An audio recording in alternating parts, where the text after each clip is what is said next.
bago po tayo mag-pray lang po siya. Regardless of our religion or faith, it's not about that, hindi po yung gano'n. Sa amin po, kung sa tingin po makakatulong, gano'n din naman po, mas malaking blessing nga po kayo sa amin kung tutuusin po eh. Diba?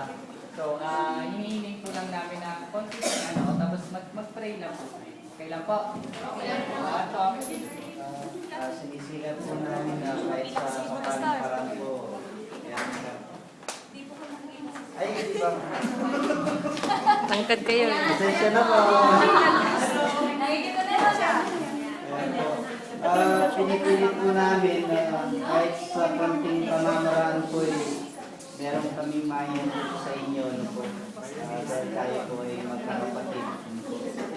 Pagpasensyahan niyo na po yung makakayanin namin at sa mga susunod na mga panahon sana po bigyan pa ulit kami ng pagkakataon na makatulong po kahit paano. Tayo po yung manalangin po muna bago po namin dahil itong regalo sa inyo. Maraming salamat po Panginoon sa pagkakataon pong ipinagkaloob ninyo upang makasama po namin itong aming mga kapatid na Panginoon, ang tawag sa kanila ay distress OFW. Alam niyo po Panginoon kung ano ang kanilang kalagayan. Wala pong anumang bagay na naililihim sa inyo. Hindi po namin sila kilala, hindi rin po namin alam ang kanilang tunay na kalagayan. Ngunit kayo po, Panginoon, ay lubos na nakakaalam. Kilala niyo po sila at alam niyo po ang kalagayan nila. Kami po ay nagpapasalamat na pinagkalooban niyo po kami ng biyaya at pagkakataon na maging daluyan ng kahit konting pagpapalaman lang na amin pong maibahagi sa kanila. At ito po ay pinapasalamatan po namin, Panginoon. At dinadalangin po namin ang bawat isa na alam ko po, Panginoon, kilala niyo sila. Alam niyo po ang kalagayan nila at alam ko po, Panginoon, mahal mo ang bawat isa sa kanila. Patuloy po kaming nananalig at nagtitiwala na dahil anak niyo sila, dahil mahal niyo sila, meron po kayong magandang mga bagay, mga plano na nakahanda na at naghihintay po sa bawat isa. Idinadalangin ko po na naway pag-ibayuhin po ang pananampalataya ng bawat isa.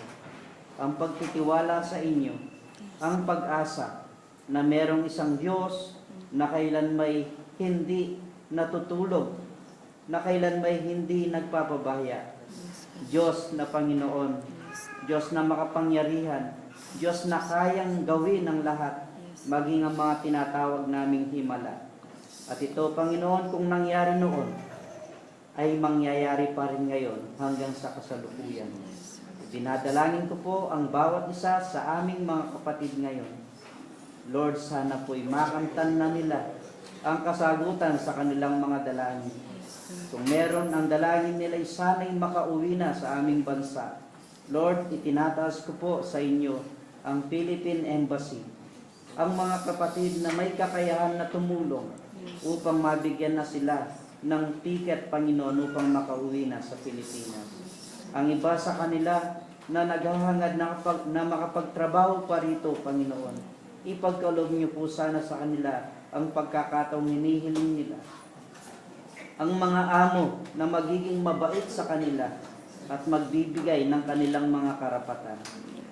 Lord, dinadalangin ko rin po ang iba sa kanila na kung maaaring meron pang hinaharap na mga problema dito, kung kaya't hindi pa makauwi, Panginoon. Sa inyo pong mga kamay, inihahabilin ko po ang bawat isa, Panginoon.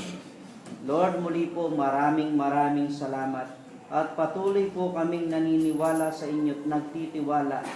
Lord, meron kayong the best na hinihanda na sa aming mga kapatid dito.